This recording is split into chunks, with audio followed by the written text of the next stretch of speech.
morning of 29 June, Hitler goes to this resort, goes to this hotel with the SA leaders. He has got a contingent of loyal party members with him that are armed. Hitler himself is armed with a pistol. And they storm this hotel early in the morning. Most of the SA leaders are on vacation. Most of these guys are sleeping in. And many members of the SA leadership, like Röhm, were gay. So a lot of them were in the same bedrooms. Hitler, one of the rumors was Hitler finds Röhm in bed with some other SA guy. That's actually not true. Röhm was asleep by himself, but some of the other SA men were doubling up. And Hitler finds Röhm's room, and he places him under arrest. Several other SA leaders, some of them are trying to get out. The SA or the SS are arresting a number of them. Some of them are shot while they're running away. Hitler addresses some of them, and he says, "I am the supreme commander of the SA. You listen to me. You do exactly what I say." Hitler then, as soon as he kind of goes in, arrests these guys, these leaders, he then returns to Munich. He goes back to Munich. Most of the SA guys are sent to prisons, to nearby prisons. Now, here's the thing. I mentioned this before. Hitler is very reluctant to turn on those people that supported him. Now, as I mentioned, there are kind of different waves of people joining the Nazi Party. There were those Nazis that joined before the Beer Hall Putsch. There were those that joined kind of around 1930 when the Great Depression starts. And then there's the group that joins after the Nazis come to power. Though that group of Nazis that joined before the Beer Hall Putsch, he has tremendous affection for them. And it's very difficult for him to condemn them. He's going to be looking out for some guys who commit crimes, and he gets them off the hook. He has this real sentimentality for these early party members. Again, unlike Stalin, who kills everybody he came up with, right? Hitler is, like I say, he has this sentimental streak toward these early party members. And Röhm was an early party member. Röhm had supported him from the beginning. So he's really very reluctant to kill Röhm. He's still hoping maybe he can do something here. He's probably just wishful thinking. He probably in his heart knows what he has to do, but he doesn't want to kill Röhm. A lot of the other Nazi Party leaders, Goering and Goebbels and Himmler, they're talking to Hitler and they're phoning Hitler. Goebbels and Goering were both, I think, in Berlin. Goebbels might have gone with him. I can't remember. Goering's in Berlin, I know. But he's phoning Hitler. He's saying, "You got to get rid of this guy. You know he's a liability. You got to get rid of him. If he lives, he's just going to cause more problems." And Himmler's, "Well, I'll think about it. And finally, Hitler realizes he's got no choice. Röhm has to die. Röhm has to die. But he decides he's going to let Röhm die with a sense of honor. So what he does is he instructs the SS guards to enter his cell and to leave a pistol inside the cell with one bullet in it. And then they walk out. The idea here is Röhm will shoot himself. Well, the guards exit the cell, and they expect to hear a gunshot. Several minutes go by, about 10 minutes go by, there's no gunshot. So they walk back in the cell, and Röhm's just standing against the wall, the gun's right where they left it on the table. He's not going to kill himself. He's not going to shoot himself. Now, for members of the army, I mean, that's considered the honorable way out, right? You shoot yourself instead of being executed. And Röhm is not taking the honorable way out here. So, these guards then have their orders. 10 minutes have passed, he didn't shoot himself, so they shoot him. The guards shoot him. Supposedly, before he died, the last thing Röhm did was he gave a Nazi salute, and he said either Heil Hitler or Mein Führer, but some kind of a reference to Hitler, and then they shoot him dead, indicating he's saying he was still loyal, right? Right at the end, he's still loyal. Many of the other SA leaders that were captured were also shot at this time, and some more were sent to concentration camps. Goering's still in Berlin. And Goering's job is kind of coordinating everything in Berlin, because this is going on around the country, and he's kind of the point man. He's in Berlin, making sure everything's going like clockwork here. Yeah, Goebbels did go with Hitler here to Bad Visy, and he returns. Hitler orders him after the whole Röhm stuff goes down. Hitler orders Goebbels to return to Berlin. As soon as Goebbels gets to Berlin, he calls up Goering and he gives him a code word. Colibri. Hummingbird. Operation Hummingbird. This is the code word for Goering to inform the Himmler, the various SS units, go ahead, kill everybody on the list. So Goering then notifies Himmler and Heydrich to get started. And what we have happen here between 30 June and 2nd July, we refer to as the Night of the Long Knives. This is a staged photograph. Obviously, it's not a real photograph there.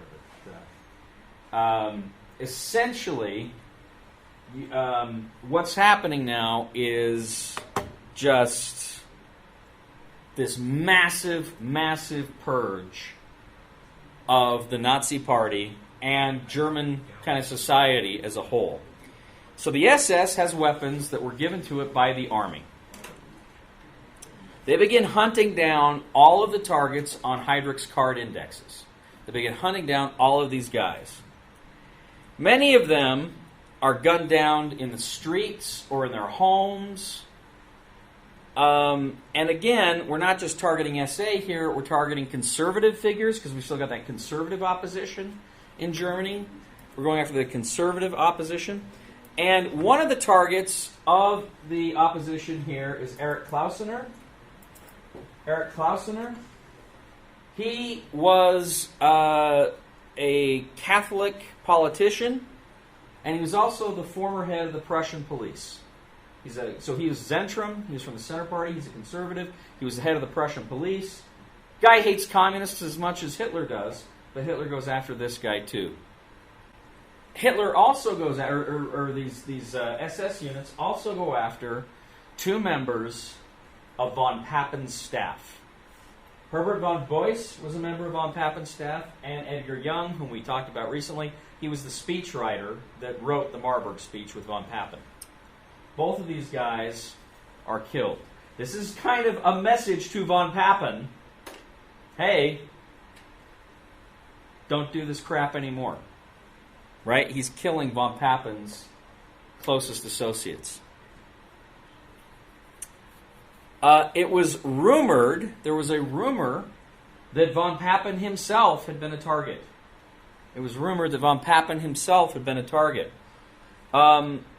But in fact, he wasn't. Hitler and Goering, they essentially order him to kind of stay in his house for a few days, ostensibly for his own safety. But they just kind of want to keep him out. But even he was kind of too high profile a target. They didn't want to take out, especially, and he was a friend of Hindenburg's, so they didn't want to take him out. Gustav von Kahr.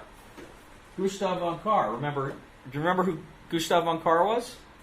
During the beer hall putsch, Gustav von Kahr was the head of the Munich government. He was the guy that Hitler tried to co-opt into his revolution, and he asked Ludendorff if he could leave, and he said yes, and he goes and he gets the army. So Gustav von Kahr is killed in this purge. Another conservative leader. He's more on the right. He's more a figure of the right, but he's kind of straddling that line between a conservative figure and a figure of the right. And then Gregor Strasser. Who was Gregor Strasser? He was kind of the leader of the northern wing of the party, right? He's the guy that recruited Goebbels. Strasser recruited Goebbels. So Gregor Strasser's killed. Remember, von Schleicher tried to separate the party by kind of detaching Gregor Strasser from the rest of the party, and it fell apart. Yeah, so Gregor Strasser was killed here this night. And Gregor Strasser's younger brother Otto, who had also been a Nazi, he actually flees to Prague. And he'll actually survive like into the 70s or 80s or something like that. But his brother actually flees the country. He probably would have been killed if he'd been found too. And Franz Gerlich. Franz Gerlich. Franz Gerlich was in fact, when I showed you some of those clips from Rise of Evil, that was Matthew Modine. The actor Matthew Modine played Franz Gerlich. He's a journalist in Munich, and he's the guy that is kind of covering what's going on, and he is like kind of relentless against the Nazis until he can't be, until the Nazis come to power. But the Nazis are settling old scores, so they take out this journalist here, Franz Gerlich. They actually, von Kahr, he was abducted, I think he was abducted off the street, and he disappears, and then later, near Dachau concentration camp, they find that his body had been hacked up. That's how they got him.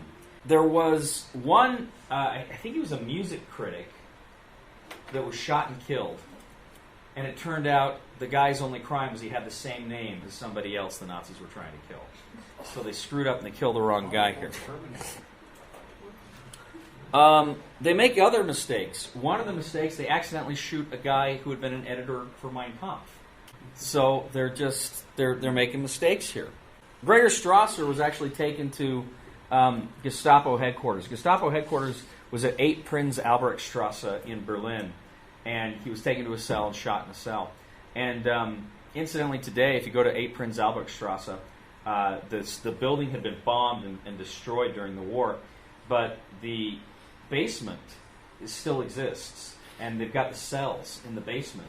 And it's outdoors, but you like walk down into this. It's like an excavation. You walk down into it, and you can look at the cells and stuff, and there's still you see blood and stuff. You walk around there, and then they've got like the Berlin Wall had actually ran just right by there, but they've got parts of not that wall, but another wall there where they've got like commemoration things saying what went on there. But it's called today. It's called the Topography of Terror. The Topography of Terror. And if you ever make it to Berlin, it's worth checking out. It's pretty cool. They also target von Schleicher. Von Schleicher is killed. The Creeper. Von Schleicher was the last chancellor of the Weimar Republic before Hitler came to power. He is killed. Now, this is a problem.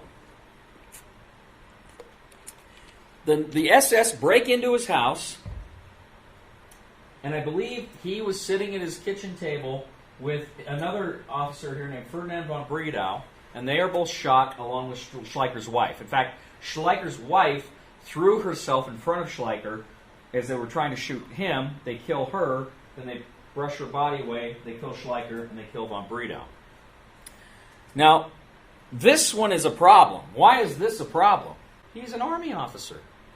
Both of these guys, Ferdinand von Bredow was an army officer too. These are army officers.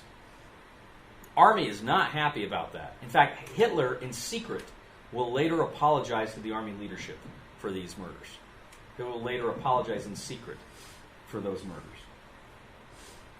But you also have, in addition to these targeted killings, again, you still have some, not a lot, but you still have some smaller revenge killings by members of the SS on former political enemies, people they didn't like. You have a lot of that going on here, right? So the Nazis are settling scores with political opponents, people that pissed them off, anybody they think is dangerous to the new regime, they're cleaning house. Anybody ever see The Godfather? The movie The Godfather? You know at the end of The Godfather, when Michael Corleone is taking care of all family business? That's exactly what this is, right?